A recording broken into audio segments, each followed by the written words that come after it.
నమస్తే. ప్రస్తుతం మనతో పాటు ప్రముఖ ఆధ్యాత్మికవేత్త, ఆస్ట్రాలజర్ ముల్లపూడి సత్యనారాయణమూర్తి గారు ఉన్నారు. గురువుగారితో మాట్లాడేద్దాం. నమస్కారం గురువుగారు. నమస్కారం మణికంఠ. జూన్ నెలలో వృషభ రాశి వారి పరిస్థితి ఏంటి గురుగారు? గ్రహస్థితి ఎలా ఉంది? ఓవరాల్గా వీళ్ళు ఎలాంటి జాగ్రత్తలు అండ్ ఎలాంటి రెమెడీస్ పాటించాలి ఈ నెల? వృషభ రాశిలో వారికి ఇది జూన్ నెల వచ్చాం. జన్మంలో నుంచి ధనస్థానానికి వెళ్ళిపోయాడు గురుడు. తర్వాత ఈ యొక్క రాహువు లాభస్థానం నుంచి రాజ్యస్థితికి వెళ్ళిపోయాడు. లాభస్థానంలో శని ఉన్నాడు. తర్వాత ఈ యొక్క బుధుడు మనం కనుక తీసుకుంటే జూన్ 8 తర్వాత కర్కాటక రాశిలోకి వచ్చాడు. అట్టర్ ఫ్లాప్ అయిపోయాడు. తర్వాత బుధుడు జూన్ 26 తర్వాత సింహం రాశిలో అట్టర్ ఫ్లాప్ అయిపోయాడు. మనిషికి కావాల్సింది ఏంటి నాయన? కమ్యూనికేషన్. ఆ కమ్యూనికేషనే దెబ్బ అయిపోయింది. వ్యాపారాలు బాగుండాలంటే బుధుడు బాగుండాలి, మరి అదే పోయింది. నెక్స్ట్ ఇక శుక్రుడు జూన్ 6 నుంచి వృషభ రాశిలోకి వచ్చాడు. కాబట్టి భార్య తరపు కట్నాలు, పాత కట్నాలు, అత్తగారి తరపు ఆమె ఇస్తానన్నవి అవి వస్తాయి.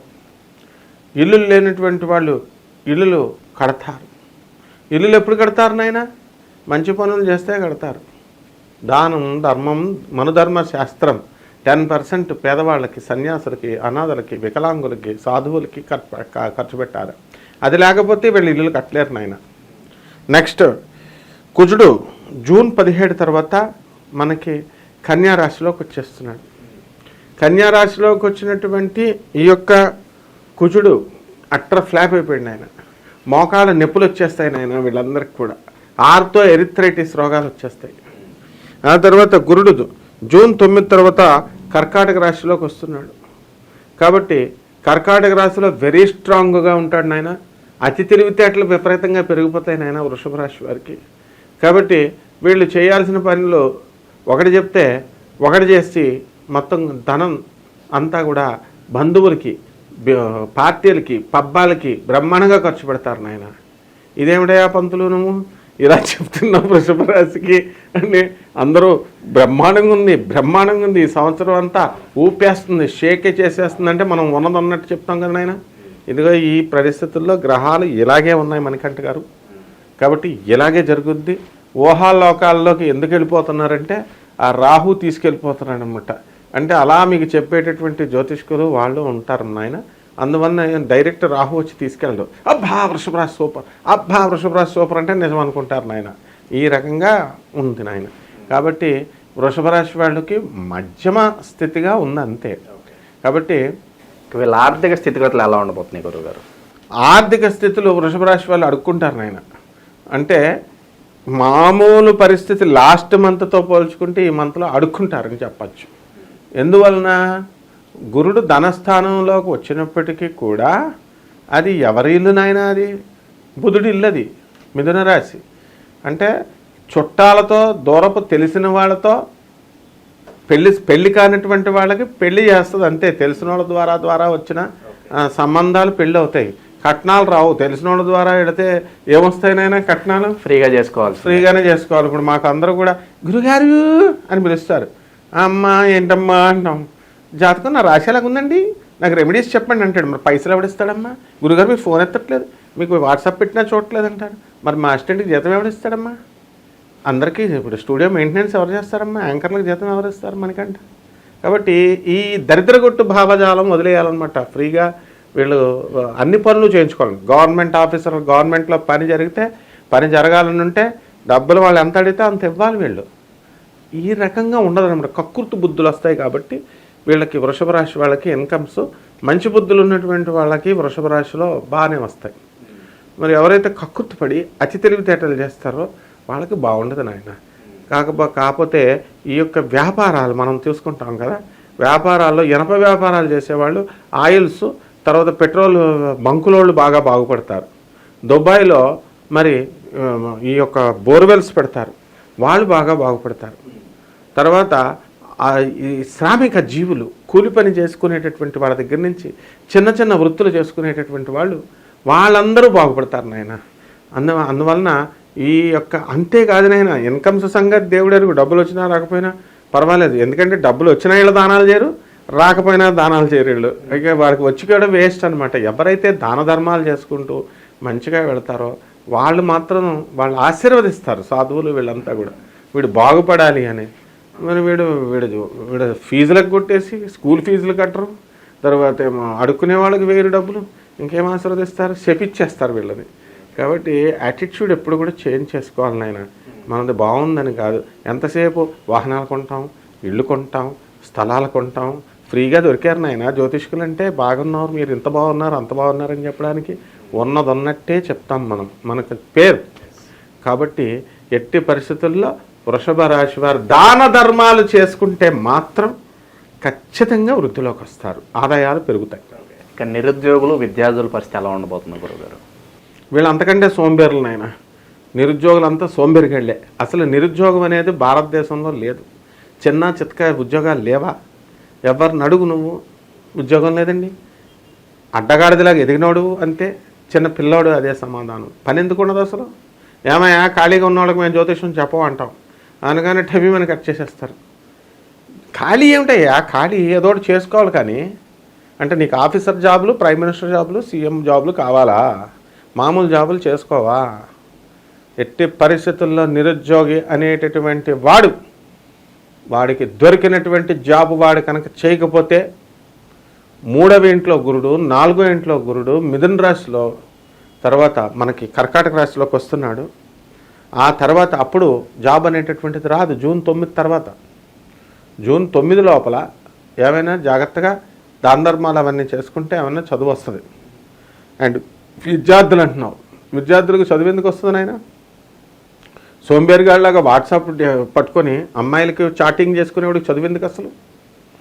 సో అక్టోబర్ 18 ఆ ప్రాంతాల్లో గురు యొక్క సంచారాలు అవన్నీ తర్వాత చూద్దాం లాంగ్ రన్లో. ఈ నెలలో అసలు శుక్రుడు ఈ యొక్క ఆడవాళ్ళు వచ్చి పాడు చేసేస్తారు నాయన. ఈ యొక్క వృషభ రాశి వాళ్ళని పాడు చేసేస్తారు. అసలు వీళ్ళు అసలే కాటేసేయాలని రెడీగా ఉన్నారు, పాములాగా. కాబట్టి వీళ్ళు విద్యార్థులు అసలు ఫోన్ల జోలికి వెళ్ళకూడదు. ఫోన్లు వెళ్తున్నారు, చాటింగ్లు, అరే గురుగారు చెప్తున్నారు కదా అని చెప్పేసి ఏమన్నా మానేస్తారా? మన మీద ఏ రెస్పెక్ట్ ఉండదు వాళ్ళకి. జస్ట్ వాళ్ళ గుండె గీసేసిన తర్వాత అప్పుడు వస్తుంది నాయన వీళ్ళకి. ఇక వైవాహిక జీవితం ఎలా ఉండబోతుంది గురుగారు? వైవాహిక జీవితం సూపర్ నాయన.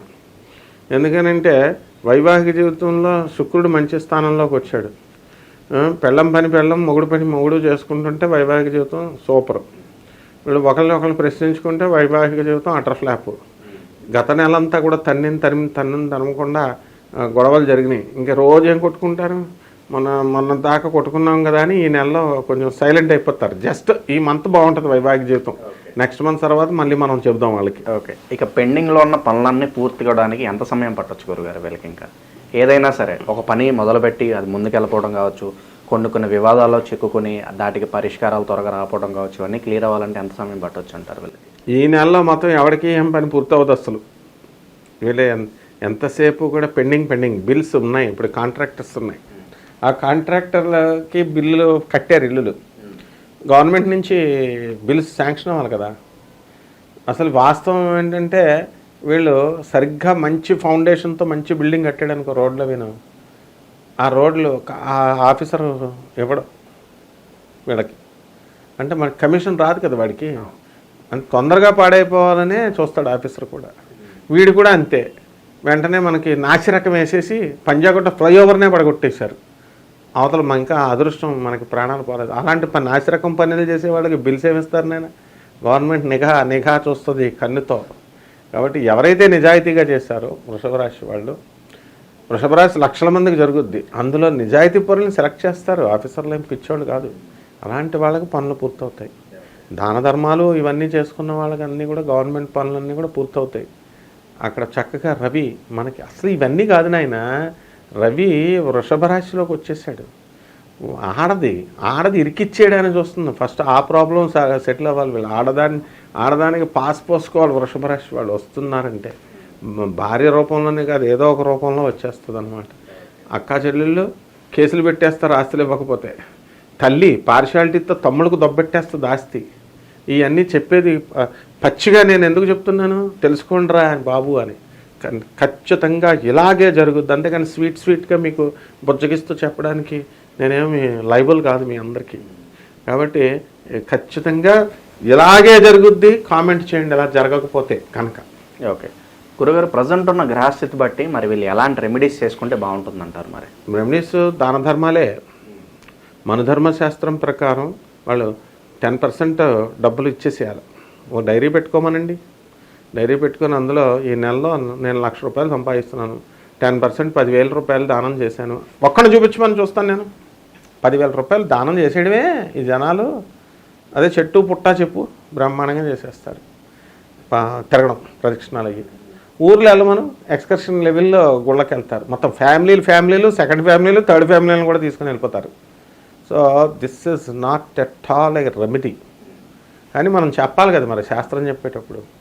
అందువలన ఈ యొక్క వృషభ రాశి వారికి గురుగ్రహం బాగుండలేదు కాబట్టి గురు జపం చేసుకోవాలి, గురు స్తోత్రాలు చదువుకోవాలి, గురువుకి కిలోంపావు శనగల్ని పసుపు రంగు వస్త్రాన్నిచ్చి పేద బ్రాహ్మణులకి గురువారం నాడు దానం చేసుకోవాలి. దశమహావిద్యల్లో ఒకటైనటువంటి తారామ్మవారి యొక్క హోమాన్ని వాళ్ళ ఇళ్లలో జరిపించుకోవాలి. అలాగే మేడి చెట్టుని వేసుకోవాలి ఇంట్లో, మేడి చెట్టు చుట్టూ ప్రదక్షిణాలు చేసుకోవాలి, 108 ప్రదక్షిణాలు చేసుకోవాలి. శనగలు ఉడకబెట్టేసి శుభ్రంగా పేదవాళ్ళందరికీ పంచాలి. బస్తా శనగలు పంచాలి, అంతేగాని కిలోంపావు కిలోలు కాదు. పేదవాళ్ళు చాలామంది ఉన్నారు. ఈ రకంగా కనుక చేసినట్లయితే బ్రహ్మాండంగా ఉంటుందమ్మా. ఓవరాల్గా ఈ రాశి వాళ్ళకి ఈ నెల ఏ విధంగా ఉండబోతుందో చాలా బాగా వివరించారు గురుగారు. ధన్యవాదాలు. ధన్యవాదాలు.